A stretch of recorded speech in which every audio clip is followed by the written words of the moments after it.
Dear students, welcome back to our channel once again. बच्चों, जैसे कि आप जानते हैं हमने स्टार्ट किया है TY BCom के लेक्चर्स। मैं जो सब्जेक्ट आपको पढ़ाने वाली हूँ बच्चों वो है कॉमर्स 5, जिसको हम मार्केटिंग के नाम से भी जानते हैं। तो before we start with the subject, let us understand the paper pattern, question paper pattern, जो कि बोर्ड के पॉइंट ऑफ व्यू से समझना आपको बहुत ज़रूरी है। इसका किसी भी तरीके का एग्जाम आपके कॉलेज में नहीं होगा, बोर्ड एग्जाम है, सेंटर आएगा, सेंटर पर जाकर ही आपको एग्जाम जो है वो देना है। तो सेमेस्टर 5 हमारा कॉमर्स 5 मार्केटिंग का क्वेश्चन पेपर पैटर्न, जहां पर पेपर आपको आता है 100 मार्क्स के लिए, मैक्सिमम मार्क्स 100 है। इसका जो पासिंग मार्क्स होता है बच्चों वो होता है 40 marks. Questions to be set, यानी कि कितने क्वेश्चंस होंगे? Question number 1, 2, 3, 4, 5 and 6। अब इस क्वेश्चन को एलोकेट कैसे किया गया है मार्क्स के पॉइंट ऑफ व्यू से? सबसे पहले क्वेश्चन नंबर 1A में आएगा आपको मल्टीपल चॉइस क्वेश्चन, यानी कि आपका फिल इन द ब्लैंक्स जो है वो आपको पूछा जाता है, जहां पर आपको एक क्वेश्चन पूछा, 4 ऑप्शंस दिए जाते हैं। क्वेश्चन नंबर 1 आता है आपको 20 मार्क्स के लिए। ये 20 मार्क्स का बाइफिकेशन कैसे किया गया है? 10 और 10 के कॉम्बिनेशन में, जहां पर आपको MCQ पूछा जाता है 10 मार्क के लिए, और दूसरा आता है आपका ट्रू और false again, which has been asked for 10 marks. So A plus B makes 20 marks.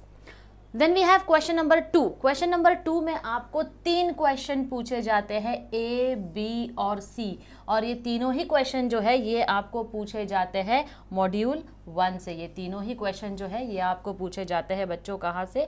ये पूछे जाते हैं मॉड्यूल 1 से। फिर आता है हमारा क्वेश्चन नंबर 3। अगेन 3 क्वेश्चन पूछा जाता है। 3 में से आपको अटेम्प्ट कितना करना है? सिर्फ 2 अटेम्प्ट करना है। कितना करना है? सिर्फ 2 अटेम्प्ट करना है। क्वेश्चन नंबर 3 आपको पूछा जाता है मॉड्यूल 2 से। मॉड्यूल 2 से क्वेश्चन नंबर 3 पूछा जाता है। क्वेश्चन नंबर 4 की जब हम बात करते हैं बच्चों, अगेन ये 15 मार्क्स के लिए होता है, तो इसमें भी आपको 3 ऑप्शन होते हैं, जिसमें से कोई भी 2 आपको लिखना है। क्वेश्चन नंबर 4 आपको पूछा जाता है मॉड्यूल 3 से। अब आता है हमारा क्वेश्चन नंबर 5, जो कि सेम क्वेश्चन नंबर 2, 3, 4 और 5 के सेम पैटर्न होते हैं। 3 क्वेश्चंस आपको पूछे जाते हैं। ये जो क्वेश्चन नंबर 5 है ये आपको पूछा जाएगा मॉड्यूल 4 से। अगेन 3 क्वेश्चंस, जिसमें से आपको 2 अटेम्प्ट करने हैं। 3 क्वेश्चन जिसमें से आपको 2 अटेम्प्ट करने हैं, तो ये 8 और 7 के कॉम्बिनेशन में मार्क्स जो है वो डिस्ट्रीब्यूट होता है, which makes your 15 marks. Now coming to the last question, जो कि क्वेश्चन नंबर 6 है। क्वेश्चन नंबर 6 की खासियत यह है बच्चों कि ये क्वेश्चन होता है हमारा शॉर्ट नोट्स। शॉर्ट नोट्स यानी कि यहाँ पर हमको पूछा जाता है 20 मार्क के लिए। 20 मार्क के लिए अगर शॉर्ट नोट है, शॉर्ट नोट तो हम जानते हैं 5 मार्क्स का होता है, each short note is of 5 marks. 6 question होंगे, 6 शॉर्ट नोट्स होंगे, जिसमें से आपको अटेम्प्ट सिर्फ 4 ही करने हैं। 6 क्वेश्चन में से आपको 4 अटेम्प्ट करने हैं, तो 4 into 5 brings your 20 marks. 5 mark each short note का, तो 4 into 5 is equal to 20 marks. अच्छा, अब इसमें क्वेश्चन कहाँ से पूछे जाते हैं? ये चारों मॉड्यूल जो है ना बच्चों, हमारे मॉड्यूल नंबर 1, 2, 3 एंड 4, इन सब में से मिलाकर आपको पूछा जाता है क्वेश्चन नंबर 6, जो कि आपका शॉर्ट नोट्स होता है। अब बढ़ते हैं हम अपने उन 4 मॉड्यूल की तरफ, जिसमें से आपको क्वेश्चंस पूछे जाएंगे। मॉड्यूल नंबर 1 है इंट्रोडक्शन टू मार्केटिंग। यहाँ पर मार्केटिंग का ओवरऑल जिस्ट आपको देखने मिलेगा। मार्केटिंग डिसीजंस पार्ट 1 और पार्ट 2 में डिवाइड है, that is your chapter number या फिर module number 2 and module number 3। और फिर आता है आपका की मार्केटिंग डायमेंशंस, कुछ इंपॉर्टेंट एस्पेक्ट आपके मार्केटिंग के जो कि इसके अंदर इन्वॉल्व होते हैं। बढ़ते हैं हम अपने चैप्टर की तरफ। Chapter number 1 that is introduction to marketing. Introduction to marketing start करने के पहले एक बहुत ही अच्छा कोट दिया है यहाँ पर सेथ गोडिन ने, जिनका कहना है, don't find customers for your products, find products for your customers.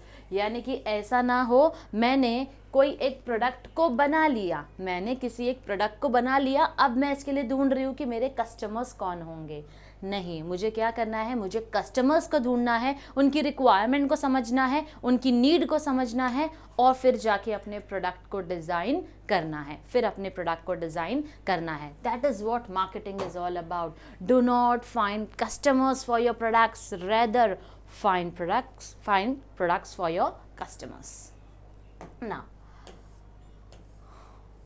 अच्छा बच्चों, सबसे अच्छी खासियत ये है कि हमको सारे के सारे जो भी टॉपिक्स आपके किसी भी पेपर में किसी भी ईयर में अगर पूछे गए हैं तो आपके टेक्स्ट बुक के फ्रंट पेज पर आपको देखने मिल जाएगा। जैसे कि कॉन्सेप्ट एंड फीचर्स नवंबर 2022 के पेपर में पूछा गया था। इम्पॉर्टेंस ऑफ मार्केटिंग जो है वो आपको ये सारे सालों में पूछा गया है। तो जितनी बार क्वेश्चंस रिपीट होते हैं उन क्वेश्चंस का वेटेज थोड़ा सा बढ़ जाता है, यानी उन क्वेश्चंस को हमको बहुत अच्छे से करके जाना है, जिससे कि एग्जाम में या फिर लास्ट मोमेंट पर हमको क्वेश्चन बैंक की ज़रूरत ना पड़े। फिर फंक्शंस ऑफ मार्केटिंग भी पूछा गया है अक्टूबर और नवंबर में, अक्टूबर 2019 नवंबर 2023 में, यानी ये क्वेश्चन 2 बार रिपीट हो चुका है। स्ट्रैटेजिक जो है वर्सेस ट्रेडिशनल मार्केटिंग जो है, इन दोनों को ही पूछा गया है। इवोल्यूशन ऑफ मार्केटिंग को अब तक पूछा नहीं गया है किसी भी साल के पेपर में। मार्केटिंग रिसर्च एंड MIS, जहां पर कॉन्सेप्ट एंड फीचर्स को पूछा नहीं गया है, लेकिन उसका प्रोसेस, उसके MIS के कॉन्सेप्ट, कंपोनेंट्स ऑफ MIS और डेटा माइनिंग और कॉन्सेप्ट और उसके इंपॉर्टेंस को पूछा गया है। कई बार रिपीटेटिवली ये कॉन्सेप्ट जो है वो आया है। फिर आता है हमारा कंज्यूमर बिहेवियर, जो कि factors, concepts and benefits of marketing segmentation, basis of market segmentation, CRM की टेक्निक्स जो है, और उसी के साथ साथ मार्केट टारगेटिंग। ये जो क्वेश्चन है बच्चों, इसको ज़्यादा रिपीट नहीं किया गया है या फिर आया ही नहीं है, लेकिन टेंटेटिवली अगर आप देखो तो कुछ क्वेश्चंस को 2 से 3 बार पेपर्स में पूछे गए हैं। तो जैसे हमको पता चलता है, पेपर पैटर्न तो हमने समझ लिया, लेकिन एग्जामिनेशन के पॉइंट ऑफ व्यू से कौन से क्वेश्चंस रिपीटेडली आए हैं वो भी समझना हमें बहुत ही ज़रूरी है। तो अब हम स्टार्ट करने वाले हैं हमारा chapter, which is chapter number 1। Chapter number 1 that is introduction to marketing. सबसे पहले बच्चों हम समझेंगे कि ये मार्केटिंग होता क्या है। एक बहुत ही इंपॉर्टेंट फंक्शन है, फंक्शनल एरिया है किसका, हमारे बिजनेस का, क्योंकि इसी के बेसिस पर हमारे सारे रेवेन्यू जो है वो जनरेट होते हैं। तो हमारे बिजनेस ऑर्गेनाइजेशन का एक बहुत इंपॉर्टेंट फंक्शन है जिसे हम कहते हैं marketing. Now the success of business organization largely depends on the performance of marketing department, यानी मार्केटिंग डिपार्टमेंट के ऊपर पूरे के पूरा बिजनेस डिपेंड होता है। अगर हम बिजनेस करते हैं यानी हम कुछ बेचना चाहते हैं, जब वो बिकेगा तभी तो पैसे आएंगे। तो ये बेचने का काम कौन सा डिपार्टमेंट करता है, हमारा मार्केटिंग डिपार्टमेंट। इसीलिए मार्केटिंग बहुत इंपॉर्टेंट या वाइटल फंक्शनल एरिया है हमारे बिजनेस का। Marketing is instrumental to create demand for the firm's product. Apart from creating demand create करने के अलावा मार्केटिंग जो है वो क्या करता है, कस्टमर सेटिस्फैक्शन जनरेट करता है, कॉर्पोरेट इमेज को इम्प्रूव करता है, कॉम्पिटिटिव एडवांटेज हमको मिलता है, कस्टमर रिलेशनशिप मेंटेन करता है, ब्रांड इमेज को इम्प्रूव करता है, ब्रांड इक्विटी जो है उसे बढ़ाता है, ब्रांड लॉयल्टी मेंटेन करके रखता है, और उसी के साथ साथ बिजनेस एक्सपेंशन जो है उसको फैसिलिटेट करता है, यानी कि बिजनेस को एक्सपांड करने की अपॉर्चुनिटीज़ और ज़्यादा बढ़ाता है। अब आप बोलोगे मैम इतने बड़े बड़े टर्म्स है, आपने तो सिर्फ ऐसे ही बोल दिया, उसको एक्सप्लेन कौन करेगा। डेफिनेटली मैं ही एक्सप्लेन करूँगी, लेकिन हम सारी चीज़ों को स्टेप बाय स्टेप पढ़ेंगे, 1 at a time. Okay, now definition के साथ चालू करते हैं। पहले तो ये पूरी तरीके से हम मार्केटिंग को समझेंगे होता क्या है। Now chartered institute of marketing जो कि यूके में है, उन्होंने डिफाइन किया है मार्केटिंग को। मार्केटिंग क्या है, एक बिजनेस का फंक्शनल एरिया है, यानी कि मैनेजमेंट प्रोसेस के अंदर आता है। तो marketing is the management process of identifying, anticipating and satisfying customer requirements। Customer requirements, सबसे पहले कस्टमर की रिक्वायरमेंट को आइडेंटिफाई करो, उसके बेसिस पर प्रेडिक्शन करो हम कैसे अपने प्रोडक्ट या सर्विसेज उनको दे सकते हैं, जिससे कि उनकी नीड, उनकी रिक्वायरमेंट सेटिस्फाई हो जाए, और साथ साथ हम प्रॉफिट भी कमाएंगे। हम यहाँ पर सोशल सर्विस नहीं कर रहे हैं। Identify the requirement of customer, anticipate the requirement and then satisfy the customer with certain profit that your business is going to gain when you sell the products or services। Next definition है हमारे Philip Kotler का, जिनको जो marketing में बहुत ही ज़्यादा नाम रहा है। In their book on marketing management, A South Asian Perspective 2013 edition defines marketing management as the art and science of choosing target market and getting, keeping, growing customers through creating, delivering, communicating superior customer value। इनका कहना है कि marketing जो है एक कला है, एक आर्ट है, उसी के साथ साथ ये एक विज्ञान भी है। क्यों विज्ञान है? क्योंकि यहाँ पर आपको अपने टारगेट मार्केट को सिलेक्ट करना होता है और आप चाहते हो ये मार्केट हमेशा बढ़ता जाए, ये मार्केट हमेशा ग्रो करता जाए। तो ये ग्रो कैसे करेगा?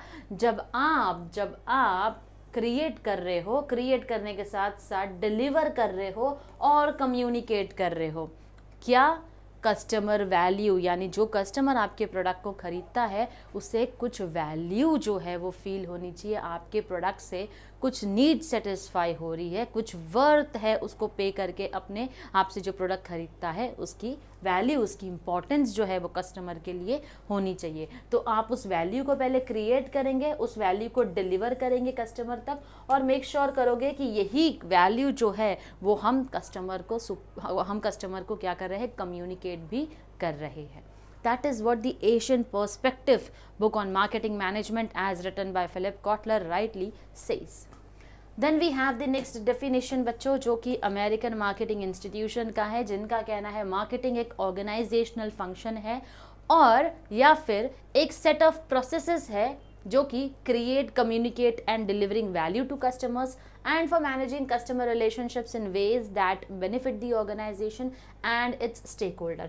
इनका भी यही कहना है कि मार्केटिंग एक ऑर्गेनाइजेशन का फंक्शन है और एक ऐसा प्रोसीजर फॉलो करता है। वो प्रोसीजर में सबसे पहले आप क्रिएट करते हो customer value, communicate customer value को कम्युनिकेट करते हो, अपने कस्टमर्स तक पहुंचाते हो, डिलीवर करते हो अपने कस्टमर्स को प्रोडक्ट की value and for managing customer relationships in ways. Customer relationship कुछ इस तरीके से मैनेज करते हो जिससे कि ना कि सिर्फ आपके ऑर्गेनाइजेशन को बल्कि आपके सारे स्टेक होल्डर्स को उसका फ़ायदा मिलता है।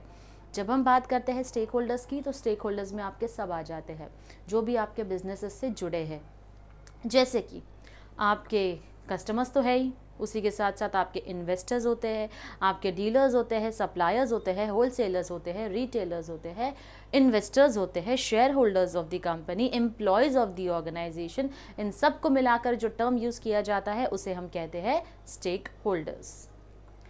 2008 में अमेरिकन मार्केटिंग एसोसिएशन ने एक और डेफिनेशन को थोड़ा सा ब्रॉड करके समझाया कि marketing is the activity set of institutions and process for creating, communicating, delivering and exchanging offerings that have value for customers, clients, partners and society at large. Same चीज़ को उन्होंने एलैबोरेट करके जब समझाया तो कहा कि हम वैल्यू तो डिलीवर कर रहे हैं, कस्टमर को क्रिएट करते हैं, कम्युनिकेट करते हैं, डिलीवर करते हैं, एक्सचेंजिंग ऑफरिंग्स, आपके पास क्या है उनको देने के लिए जिससे कि कस्टमर्स को वैल्यू फील हो। बात करते हैं तो सिर्फ कस्टमर्स की नहीं है, यहाँ पर क्लाइंट्स भी आते हैं। कस्टमर्स और क्लाइंट्स में फ़र्क होता है। कस्टमर्स यूजुअली B2C के लिए, बिजनेस टू कंज्यूमर के लिए होता है, क्लाइंट्स बिजनेस टू बिजनेसेस के लिए होता है। पार्टनर्स जो कि आपके बिजनेस के साथ एसोसिएटेड है और उसका फ़ायदा, उसका बेनिफिट सोसाइटी को भी होना चाहिए। इस तरीके से डेफिनेशन को और ब्रॉड करके अमेरिकन मार्केटिंग एसोसिएशन ने उसका एक न्यू डेफिनेशन हमको दिया। तो बच्चों ये था हमारा मार्केटिंग का डेफिनेशन। अब हम पढ़ते हैं मार्केटिंग के कुछ फीचर्स जो है मार्केटिंग के, हम उनको समझेंगे वन बाय वन। सबसे पहला मार्केटिंग का फर्स्ट फीचर हमको बोलता है कि ये एक सिस्टमैटिक प्रोसेस है। क्या है? सिस्टमैटिक प्रोसेस, एक प्रोसीजर है जो कि ये फॉलो करता है। क्या फॉलो करता है प्रोसीजर? प्रोडक्ट को बेचने के पहले, बनाने के पहले, ये सब बात की बात है। ये सब बनाने के पहले आपको क्या करना है? आपको आइडेंटिफाई करना है customer needs and wants. Customer की नीड और उनकी वांट को क्या करना है? आपको आइडेंटिफाई करना है, पहचानना है। पता लगाओ कस्टमर जो है हमारे मार्केट में वो क्या चाहते हैं, किस चीज़ की तलाश है उनको, ऐसी क्या चीज़ है जो कि उनकी नीड है और उनकी वांट को सेटिस्फाई कर सके। उसी हिसाब से हम अपने प्रोडक्ट्स को डिज़ाइन करेंगे और डिलीवर करेंगे। प्रोडक्ट को डिज़ाइन और डिलीवर कब करेंगे? जब कस्टमर की नीड होगी। हम पहले ही प्रोडक्ट बना देंगे और फिर बाद में कस्टमर्स ढूंढेंगे क्या? नहीं, हम पहले कस्टमर्स की नीड को समझेंगे, उनके रिक्वायरमेंट्स को समझेंगे और फिर उसके हिसाब से अपने प्रोडक्ट को डिज़ाइन करेंगे। Designing the product as per customer requirement. Second हम क्या करेंगे, सही प्राइस कोट करेंगे। 4 P's ऑफ मार्केटिंग बच्चों, ये बहुत इंपॉर्टेंट एस्पेक्ट है। 4 P's क्या है, सबसे पहला है हमारा प्रोडक्ट, फिर आता है हमारा प्राइस, फिर आता है हमारा प्रमोशन और लास्ट में आता है हमारा प्लेस। लास्ट में आता है हमारा प्लेस। ओके, प्रोडक्ट हमने कस्टमर के रिक्वायरमेंट के हिसाब से बना दिया, सही प्राइस कोट करना है आपको, प्रमोशन कैरी आउट करना है क्योंकि प्रोडक्ट बना दिया मैंने। अब प्रोडक्ट को बनाने के बाद क्या मैं इस प्रोडक्ट को अपने गोदाम में ही रख दूँ? नहीं, मुझे बेचना भी तो है, तो उसके लिए किस चीज़ की ज़रूरत है, प्रमोशन की ज़रूरत है, मार्केटिंग एक्टिविटीज़ की ज़रूरत है, जिससे कि कस्टमर को पता चले ऐसा कोई प्रोडक्ट जो है वो हमारा एग्जिस्ट करता है जो हम मार्केट में बेचना चाहते हैं। And then distributing the product at right place. Right place पर, सही जगह पर हमको क्या करना है, अपने प्रोडक्ट को डिस्ट्रीब्यूट करना है, यानी कि right from the place of manufacturer to the place of consumer तक ये प्रोडक्ट जो है वो पहुंच जाना चाहिए, उसे हम बुलाते हैं right place. Marketing process is undertaken to achieve organisational objectives, profits, market share and to generate customer satisfaction. तो मार्केटिंग का प्रोसेस जो है वो क्यों किया जाता है, ये प्रोसेस जो है क्यों आगे बढ़ता है, क्योंकि हम एक ऑर्गेनाइजेशन का ऑब्जेक्टिव सेट किया है ना, हमको वो अचीव करना है। किसी को मार्केट में प्रॉफिट ज़्यादा कमाना है, किसी को मार्केट शेयर ज़्यादा चाहिए, जो भी आपको ऑब्जेक्टिव है आपको उस ऑब्जेक्टिव को अचीव करना है। और उसी के साथ साथ आप क्या चाहते हैं, हमारे कस्टमर्स हमारे प्रोडक्ट्स को यूज़ करने के बाद उससे सेटिस्फाइड रहे। सेटिस्फाइड का मतलब है रीपर्चेस करें, हमारे ही पास रहे, हमको छोड़कर ना जाए, यानी कि कॉम्पिटिटर के प्रोडक्ट को ना इस्तेमाल करें। अच्छा, अब मार्केटिंग जो है एक ऐसा प्रोसेस है जो कि कंटिन्यूस इन नेचर है। जैसे कि मैंने एक बार अपने प्रोडक्ट को कस्टमर को बेच दिया, क्या उसके बाद मार्केटिंग मेरी बंद हो जाएगी? नहीं, मुझे वो रिलेशनशिप अपने कस्टमर के साथ लॉन्ग टर्म मेंटेन करके रखना है, इसीलिए मार्केटिंग के प्रोसेस को कंटिन्यूस इन नेचर बोला जाता है। मार्केटिंग रिसर्च से शुरू होता है, सेल तक पहुंचता है, कस्टमर फीडबैक भी ज़रूरी होता है और आफ्टर सेल सर्विस ही हम जो है अपने कस्टमर को देते हैं। इसीलिए एक कांस्टेंट नीड की ज़रूरत है to monitor customer needs and satisfaction.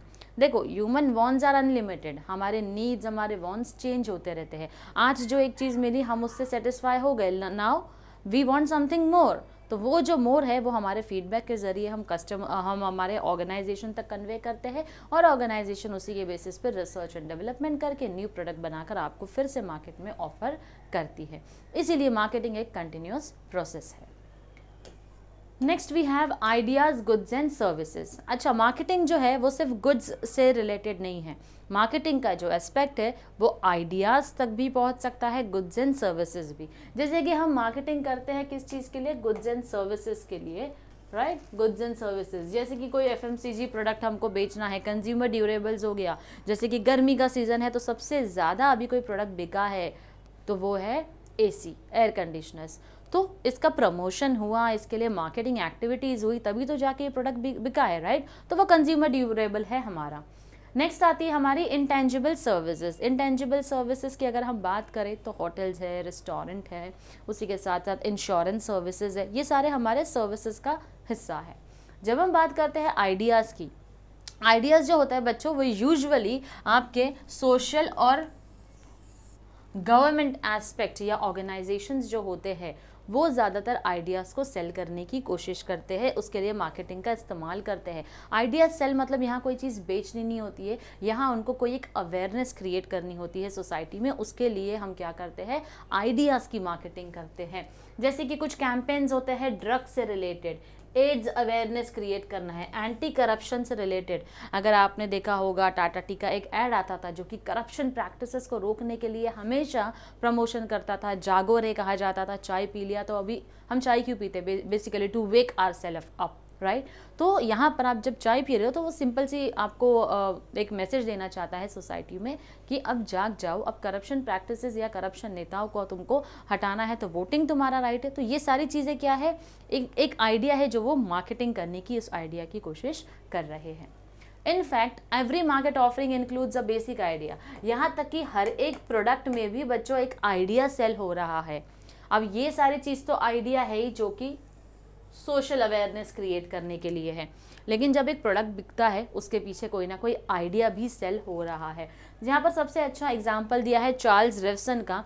Revlon जो है वो क्या करता है, अपने आप को कहता है फैक्ट्री में हम क्या करते हैं, रेवलॉन एक कॉस्मेटिक कंपनी है, तो रेवलॉन का कहना है फैक्ट्री में हम कॉस्मेटिक बनाते हैं, फैक्ट्री में हम क्या करते हैं, कॉस्मेटिक्स बनाते हैं, लेकिन स्टोर में हम क्या बेचते हैं, स्टोर में हम होप बेचते हैं। Why do we use cosmetic products, हम कॉस्मेटिक ही यूज़ करते हैं, स्किन केयर हो गया या फिर मेकअप प्रोडक्ट्स हो गए, हम अपने आप को अच्छा रखने के लिए, राइट, वेल प्रेजेंटेबल रखने के लिए हम इन कॉस्मेटिक्स का इस्तेमाल करते हैं। तो फैक्ट्री में कॉस्मेटिक बिकता है, लेकिन जहाँ स्टोर है वहाँ पर हम होप सेल कर रहे हैं। तो ये भी एक बहुत बेसिक आइडिया होता है उनके प्रोडक्ट्स को सेल करने के पीछे। अब आता है हमारा टारगेट मार्केट, जो कि मार्केटिंग का बहुत इंपॉर्टेंट एस्पेक्ट है। Marketing is concerned with target markets, one can not sell everything to everyone और एनीथिंग टू एनीवन। मार्केटिंग कहता है कि टारगेट मार्केट से रिलेटेड है, बहुत इंपॉर्टेंट एस्पेक्ट है, क्योंकि आप हर एक चीज़ हर किसी को नहीं बेच सकते हो, आप हर एक चीज़ हर किसी को नहीं बेच सकते हो। जो कस्टमर उस प्रोडक्ट के लिए बना है या जो product specific set of customers के लिए बना है, आप उन्हीं को वो क्या करोगे, सेल करोगे। Therefore, marketers have to be selective in deciding the target market और buyers, यानी जो भी उस प्रोडक्ट को खरीदने वाले हैं, जो हमारे टारगेट मार्केट है, हमको बहुत ही सोच समझकर बहुत ही ध्यान से उनको क्या करना है, सेलेक्ट करना है। A marketer needs to design goods and services to a particular target segment or market. For example, marketer cannot sell a particular model of car to all prospective buyer. He has to design different models to different segments of the market depending upon their income status preferences. अच्छा, अब यहाँ पर एक automobile का example लिया है, जहाँ पर बोला जा रहा है कि एक मार्केटर सेम कार हर किसी को ऑफर नहीं कर सकता, बच्चों से लेके बूढ़ों तक के लिए हम एक ही मॉडल सबको नहीं दे सकते हैं। यंग जनरेशन्स की रिक्वायरमेंट अलग होती है, तो उनके हिसाब से मॉडल जो होगा वो अलग होगा। जो पेरेंट्स होते हैं उनकी रिक्वायरमेंट अलग होती है, तो उनके हिसाब से जो डिज़ाइन होगा वो अलग होगा। जो इनकम सेगमेंट की अगर हम बात करें, तो एज के पर्सपेक्टिव से हमने देखा, इनकम सेगमेंट की बात करें तो हमारा कार का एक मॉडल ऐसा है जो मिडिल क्लास को भी सर्व करता है, हमारे कार का एक मॉडल ऐसा है जो एलाइट क्लास को भी सर्व करता है। तो completely based on the preferences of the customers हम अपने मॉडल को अलग अलग कस्टमर्स के हिसाब से क्या करते हैं, डिज़ाइन करते हैं। तो ये होता है हमारा टारगेट मार्केट।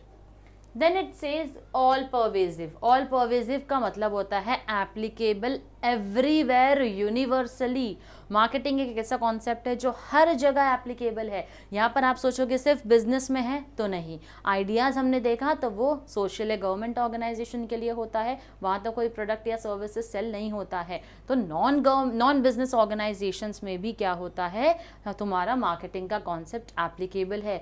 एजुकेशनल इंस्टीट्यूशन में भी एप्लीकेबल है। आप जो कोर्स देते हो वो आपका प्रोडक्ट है, आप जो फीस चार्ज करते हो वो आपके प्रोडक्ट का प्राइस है। आप अपने कोर्स को प्रमोट करते हो, कई बार कोर्सेज को प्रमोट करने की भी ज़रूरत होती है, तो वो क्या है, आपका प्रमोशन है। और राइट प्लेस, यानी कि आप जहाँ पर कोर्सेज उनको ऑफर कर रहे हो, दे रहे हो, लेक्चर्स डिलीवर कर रहे हो, यानी कि आपकी इंस्टीट्यूशन। तो ये 4 P's ऑफ मार्केटिंग जो है, ये आपका मार्केटिंग का concept is applicable everywhere universally, चाहे वो बिजनेस ऑर्गेनाइजेशन हो, चाहे नॉन बिजनेस हो, या फिर वो आपके एजुकेशनल इंस्टीट्यूशंस हो। नेक्स्ट है मार्केटिंग एनवायरनमेंट, जो हमको बोलता है marketing is influenced by various environmental factors.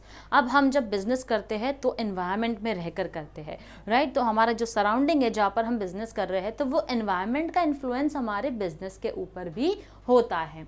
तो कौन से फैक्टर्स हैं, जैसे कि कस्टमर के प्रेफरेंसेस हो गए, कॉम्पिटिटर्स की स्ट्रैटेजीज हो गई, गवर्नमेंट पॉलिसीज़ में चेंज आना, इकोनॉमिक पॉलिसीज़ में चेंज आना, इकोनॉमिक कंडीशंस, यानी कि हमारे कंट्री की कंडीशन जो है वो अच्छी नहीं है, बहुत ज़्यादा रिसेशन में चल रहा है, उसका भी इम्पैक्ट आपके बिजनेस के ऊपर होता है।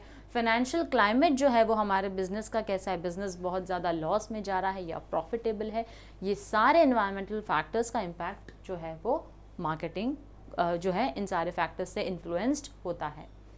हम मार्केटर्स को क्या करना चाहिए, सारे एनवायरनमेंट को स्कैन करो, हर एक एनवायरनमेंट की स्टडी करो और ये देखो कि किस हद तक किसी भी एनवायरनमेंट का इम्पैक्ट हमारे बिजनेस के ऊपर होगा। अकॉर्डिंगली अपनी स्ट्रैटेजीज के साथ हमेशा क्या करें, तैयार रहें। Accordingly, he has to design products that offer a differential advantage to the consumers, which may bring higher returns to the firm. एक ऐसा प्रोडक्ट ऑफर करो जिससे कि हमको ज़्यादा रिटर्न्स मिल रहे हैं, हमारे फर्म को ज़्यादा रिटर्न्स मिल रहे हैं उस पर्टिकुलर प्रोडक्ट के सेल होने से। फिर आता है इंटीग्रेटेड अप्रोच। इंटीग्रेटेड यानी कि इंटीग्रेशन का मतलब होता है मिलजुल कर काम करना, मिलाकर। तो यहाँ पर हम किसको मिलाने की बात कर रहे हैं, हमारे ऑर्गेनाइजेशन के जो दूसरे फंक्शनल एरियाज है।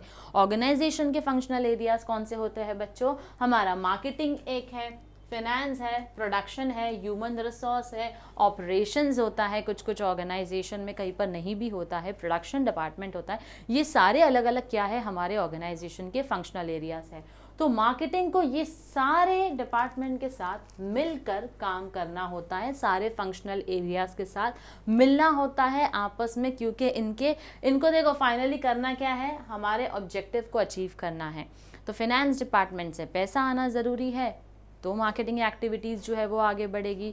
ह्यूमन रिसोर्स होने चाहिए जो उस मार्केटिंग के ऊपर काम करने ज़रूरी है। वही मार्केटिंग जब सेल्स करके लाता है तो उसका जो प्रॉफिट होता है वो फाइनेंस और ह्यूमन रिसोर्स फंक्शनल एरियाज को भी मिलता है। Now, for instance, a decision to increase advertising would require support from finance department. Advertising अगर हमको बढ़ानी है तो फाइनेंस डिपार्टमेंट के पास जाना पड़ता है, क्योंकि पैसे तो उन्हीं से मिलने हमको एडवर्टाइजिंग के। And a decision to introduce a new model requires active coordination between production and marketing department. हम चाहते हैं कि कोई नया मॉडल इंट्रोड्यूस करे, तो उस मॉडल को इंट्रोड्यूस करने का काम यानी कि उसको बनाने का काम जो करता है वो प्रोडक्शन डिपार्टमेंट करता है। तो मार्केटिंग और प्रोडक्शन को साथ में मिलकर काम करना होता है। तो इसीलिए इंटीग्रेशन का मतलब होता है जहाँ पर सारे फंक्शनल एरियाज मिलकर काम करेंगे, to get along with each other, to gel up with each other, to mix up with each other. ये सारे टर्म्स इंटीग्रेशन के लिए होते हैं। Societal interest. अब मार्केटिंग जो है वो बेसिकली उसका मॉडर्न मार्केटिंग का काम क्या है, enhance customers and societies welfare. तो marketer aims at a balance between profit, customer satisfaction और पब्लिक इंटरेस्ट, जनहित में जारी, सबका साथ सबका विकास, हम ये सब जो टर्म्स यूज करते हैं बेसिकली सबकी बेहतरी के लिए होना चाहिए। आप प्रॉफिट भी कमा रहे हो, कस्टमर सेटिस्फाइड भी है और किसी को नुकसान भी नहीं हो रहा है, पब्लिक इंटरेस्ट के लिए आपने कुछ गलत काम नहीं किया है। For instance, professional marketers undertake research and development to develop products which are eco-friendly and also generates customer satisfaction and at the same time brings higher profits to the organization. Example of such products include fuel efficient cars, compact air conditioners, etc. Okay. यहाँ पर जब हम बात करते हैं profit की, customer satisfaction की और पब्लिक इंटरेस्ट की, हमने क्या किया, हमने फ्यूल एफिशिएंट कार्स को इंट्रोड्यूस किया। फ्यूल एफिशिएंट कार्स आने की वजह से क्या हुआ, हमने उसका रेट तो रखा ऐसा कि हमको प्रॉफिट भी अर्न हो रहा है, कस्टमर्स भी सेटिस्फाइड है, क्योंकि उनका अभी जो है वो फ्यूल में जितना ज़्यादा खर्चा होता था अब वो होना बंद हो चुका है। और तीसरा, ये फ्यूल एफिशिएंट कार्स जो है किसी तरीके से पोल्यूशन जो है वो ज़्यादा क्रिएट नहीं कर रही है। तो पब्लिक इंटरेस्ट में भी ये पब्लिक के लिए, सोसाइटी के लिए हम एक बहुत ही अच्छा इनिशिएटिव लेते हैं। Then we have expansion of business. Marketing facilitates expansion of the firm. Due to effective marketing, the performance of the organization improves in terms of sale. अब मार्केटिंग अच्छा होता है तो अपने आप हमारा परफॉर्मेंस अच्छा होता है। परफॉर्मेंस अच्छा हम कौन से टर्म्स में बोलते हैं, यानी कि हमारा सेल्स अच्छा हो रहा है। सेल्स अच्छा हो रहा है, प्रॉफिट बढ़ रहा है और उसी के साथ साथ मार्केट शेयर भी हमारा क्या होता है, बढ़ता है। यानी कि हमारे मार्केट में अब ज़्यादा लोग हमसे जुड़ने लगे, जो पहले कॉम्पिटिटर्स के पास होते थे अब वो कस्टमर्स भी हमारे पास आने लग गए, तो हमारा मार्केट शेयर बढ़ने लग गया। Therefore, फर्म में अडॉप्ट एक्सपेंशन स्ट्रैटेजी, यानी कि अब आपको बिजनेस को और बढ़ाने की सोचना चाहिए। तो बिजनेस को बढ़ाने की सोचना है तो ये एक्सपेंशन स्ट्रैटेजी होती क्या है। पहला आता है market penetration, increase in marketing activities in the existing market, यानी जो ऑलरेडी आपका मार्केट है उसी के अंदर आप अपनी मार्केटिंग एक्टिविटीज को क्या करो, इंक्रीज कर दो और उसी मार्केट में रहने की कोशिश करो, अपने कॉम्पिटिटर्स को वहां से बाहर निकालो, तुम ही उसके अंदर टिके रहो। मार्केट डेवलपमेंट, अब आपको न्यू मार्केट्स में भी एंटर होना शुरू करना है। प्रोडक्ट डेवलपमेंट, आप न्यू प्रोडक्ट को क्या करो, बनाओ, न्यू प्रोडक्ट्स बनाओ एग्जिस्टिंग या फिर न्यू मार्केट में। New product, new market, new product, existing market, इसको हम बुलाते हैं प्रोडक्ट डेवलपमेंट। तो आपके पास क्या तरीका है अपने बिजनेस को एक्सपांड करने का? एक तो एग्जिस्टिंग मार्केट में ही रहकर आप क्या करेंगे, मार्केटिंग एक्टिविटीज़ को बढ़ाएंगे, उसे हम मार्केट पेनिट्रेशन कहते हैं। दूसरा मार्केट डेवलपमेंट, न्यू मार्केट में आपको एंटर होना है। और तीसरा आपको क्या करना है, न्यू प्रोडक्ट को क्या करना है, डेवलप करना है, बनाना है। या तो एग्जिस्टिंग मार्केट में न्यू प्रोडक्ट को ऑफर करो या तो न्यू प्रोडक्ट को न्यू मार्केट में ऑफर करो। इस तरीके से आप अपने बिजनेस को एक्सपांड कर सकते हैं। फिर आता है हमारा ऑर्गेनाइजेशनल ऑब्जेक्टिव्स। मार्केटिंग जो है उसका फ़ायदा ये होगा कि आपको अपने मार्केटिंग ऑब्जेक्टिव्स को अचीव करना है। तो वो मार्केटिंग ऑब्जेक्टिव्स क्या है? हम चाहते हैं प्रॉफिट्स बढ़े, हम चाहते हैं हमारा मार्केट शेयर बढ़े, हम चाहते हैं हमारी कॉर्पोरेट इमेज बढ़े, हम चाहते हैं हमारे ब्रांड का नाम इम्प्रूव हो, हम चाहते हैं लॉयल्टी जो है हमारे ब्रांड की तरफ कस्टमर्स की ज़्यादा रहे। यानी जहाँ पर हमारा ब्रांड ए है और हमारे साथ और कई सारे ब्रांड हैं, ब्रांड लॉयल्टी का मतलब कस्टमर्स जाए ही नहीं आपको छोड़कर। भले आपके पास उस वक्त प्रोडक्ट अवेलेबल हो या नहीं हो, वो वेट कर ले, लेकिन आपके कॉम्पिटिटर्स को अप्रोच नहीं करेंगे। उन्हें हम कहते हैं ब्रांड लॉयल। रीपर्चेजिंग करते हैं, दूसरों को सजेस्ट भी करते हैं और आपके ब्रांड को छोड़कर आपके कस्टमर्स नहीं जाते हैं। फिर आता है हमारा कस्टमर सेटिस्फैक्शन। अगर आप देखें तो मार्केटर्स ज़्यादा इंपॉर्टेंस या ज़्यादा एम्फोसिस या फिर ज़्यादा फोकस देते हैं कस्टमर सेटिस्फैक्शन के ऊपर। कस्टमर सेटिस्फैक्शन क्या है? It is a correlation between product performance and customer expectations. Customer satisfy कब होता है? जब उनकी जो उम्मीदें हैं उससे वो प्रोडक्ट जो है, जो डिराइव कर रहे हैं हम यूटिलिटी, वो क्या होता है, मैच होता है। तो उसे हम बुलाते हैं customer satisfaction. When product performance matches with customer expectation, the customers are satisfied. Product performance और कस्टमर की एक्सपेक्टेशंस अगर मैच होती है, कस्टमर सेटिस्फाइड है। जब प्रोडक्ट परफॉर्मेंस कस्टमर की एक्सपेक्टेशन से कम है, जो हमने सोचा था यार वैसा ये प्रोडक्ट नहीं निकला, जैसा हमने सोचा था वैसा प्रोडक्ट होगा, उससे वो यूटिलिटी हमको डिराइव नहीं हुई, तो कस्टमर्स आर डिससेटिस्फाइड। जब प्रोडक्ट की परफॉर्मेंस कस्टमर की एक्सपेक्टेशन से भी ज़्यादा होती है, यानी हमने जो सोचा था उससे भी अच्छा निकला ये प्रोडक्ट, तो customers are delighted. And when product performance exceeds very much more than expectations, the customers get astonished. यानी हमने तो ये सोचा ही नहीं था कि ये बेनिफिट भी हमको ये प्रोडक्ट दे सकता है। That time the customers are astonished. Nowadays, marketers must work towards not only customer satisfaction, but they must delight the customers by offering value-added service. अभी का जो दौर है उसमें मार्केटर्स खास करके इस चीज़ पे ध्यान रखें कि वो value-added services दे रहे हैं कस्टमर्स को। Customer value can be enhanced by providing additional facilities at little or no extra cost. कुछ एक्स्ट्रा सर्विसेज आपने दे दी जिसका आप या तो कम चार्ज या फिर आप चार्जेस ही नहीं लेते हैं, जैसे कि आफ्टर सेल सर्विस में एक्सटेंशन दे दिया आपने, वारंटीज़ में एक्सटेंशन दे दिया, डिलीवरी फ्री कर दी उनके लिए, इंस्टॉलेशन जो है वो आपने फ्री कर दिया। जैसे एयर कंडीशनर, अगर आप आज ही खरीद रहे हो, आज ही पूरा पेमेंट करके खरीदते हो, तो सर हम आपको फ्री डिलीवरी भी देंगे और इंस्टॉल करके भी दे देंगे घर पे, कोई चार्जेस नहीं होगा। फर्स्ट 3 सर्विसेज आपको हम जो है वो फ्री दे देंगे। कितनी अच्छी ऑप्शन है ना ये। तो इसे कहते हैं वैल्यू एडेड सर्विसेज, यानी कि उसकी कुछ तो वैल्यू कस्टमर को डिराइव करके मिल रही है। तो ऐसी सिचुएशन में जो आपने सोचा भी नहीं था और उससे ज़्यादा उम्मीद से दुगना अगर आपको मिल जाए तो आप डिलाइटेड या एस्टॉनिश्ड होते हैं। If possible, marketers need to astonish customers by providing services which are very much more than their expectation. अब आप सोचोगे यार AC जो मैंने ख़रीदा वो तो सिर्फ 25,000 का ख़रीदा, लेकिन उसमें मुझे कितनी सारी चीज़ मिल गई। ज़्यादा से ज़्यादा आपने क्या सोचा होगा, चलो AC जो ख़रीदा है मैंने, ये लोग मुझे डिलीवर करके दे देंगे घर पे और फिर 1-2 दिन में कोई और आकर उसको इंस्टॉल कर जाएगा। लेकिन इन्होंने ही इंस्टॉल किया, साथ ही साथ मुझे ये क्या दे रहे हैं, सर्विस भी दे रहे हैं, आफ्टर सेल सर्विस। उसकी फ्री फर्स्ट 3 सर्विसेज को पूरे साल भर में इन्होंने फ्री कर दिया है। वारंटी पीरियड भी मुझे कह रहे हैं कि अगर मैं सिर्फ एक्स्ट्रा पैसे दूँ तो मुझे 2 साल की वारंटी से 4 साल की वारंटी बढ़ा कर दे रहे हैं। तो इस तरीके से आप वैल्यू एडेड सर्विसेज दे सकते हैं अपने कस्टमर्स को। फेडरल ने अपने कस्टमर के लिए कैसे कस्टमर वैल्यू क्रिएट की। It allows customers to track packages through the company's website by connecting to the FedEx site and by entering the airway bill number, customers can locate a package in transit. तो क्या किया FedEx ने, अच्छा, जब भी हम online कोई product offer करते हैं तो हम वेट करते हैं ना कि कब ये प्रोडक्ट हम तक डिलीवर हो जाए। फेडेक्स ने इस चीज़ को ध्यान में रखते हुए, कस्टमर्स के इस बिहेवियर को ध्यान में रखते हुए फेडेक्स ने क्या किया कि आप अपने प्रोडक्ट को कहाँ तक पहुँचा है उसको क्या कर सकते हो, सिर्फ उसका नंबर जो होता है वो बिल नंबर आपने एंटर कर दिया तो आपको प्रोडक्ट को पूरी तरीके से आप क्या कर सकते हैं, ट्रैक कर सकते हैं। After the package has been delivered, they can even identify the name of the person who signed for it.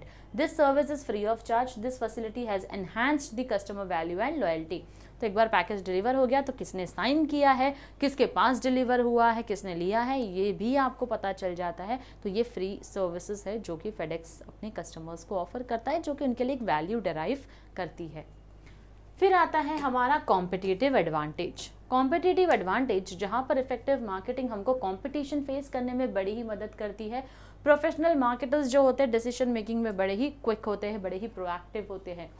उनके कुछ आइडियाज जिसके साथ वो आते हैं, इनोवेटिव डिज़ाइंस या मॉडल्स बनाते हैं, ऐसा इनोवेशन करते हैं अपने डिज़ाइंस और मॉडल्स के साथ में जो कि मार्केट को ध्यान में रखते हुए बनाया गया है। प्रमोशन स्कीम्स जो है वो बड़ी ही क्रिएटिव तरीके से प्रमोशन स्कीम आती है उनकी। Effective customer relationship techniques, the proactive decisions give competitive advantage to the professional marketers. आप इस तरीके के डिसीजंस अगर लेते हैं तो डेफिनेटली कॉम्पिटिटर के ऊपर आपको बेनिफिट मिलता है, एक कॉम्पिटिटिव एज मिलता है कि कस्टमर्स जो है वो आपको अप्रोच करें rather than approaching your competitors. Then we have corporate image. तो effective marketing enables a firm to develop and enhance its corporate image with the help of effective marketing। यानी कि यहाँ पर corporate image को कैसे improve करते हैं, ये हमारे 4 P's of marketing डेफिनेटली वो तो ज़रूरी है। उसी के साथ साथ प्रोडक्ट का परफॉर्मेंस भी ज़रूरी है, यानी कि सेल्स हमारा कितना हुआ है वो हमको पता चलता है, मार्केट शेयर कितना है, प्रॉफिट कितना अर्न कर रहे हैं।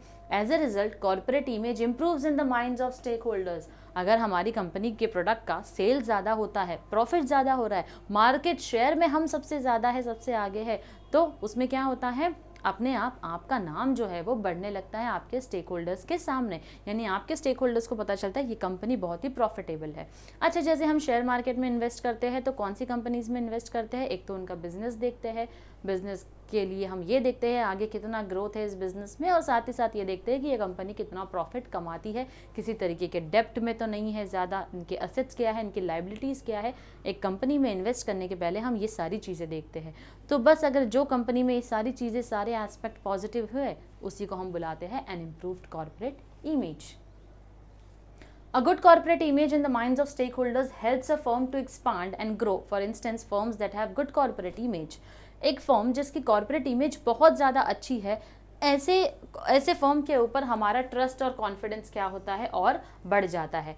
They get support from share holders and financial institutions. तो इनको शेयर होल्डर्स और फाइनेंशियल इंस्टीट्यूशन से इमीडिएट सपोर्ट मिलता है, यानी जब भी इनको लोन लेना होगा तो इनके लिए आसान होगा क्योंकि इनका नाम मार्केट में बहुत ही अच्छा है। Get cooperation from dealers and suppliers. अब क्योंकि इनका नाम ज़्यादा है इसीलिए सप्लायर्स और डीलर्स के साथ में जब भी ये डील करते हैं तो अगर ये क्रेडिट पर भी अपना बिजनेस के लिए रॉ मटेरियल्स इनसे परचेज करेंगे तो वहाँ पर डीलर्स और सप्लायर्स भी उनके साथ क्या करते हैं, कोऑपरेट करते हैं।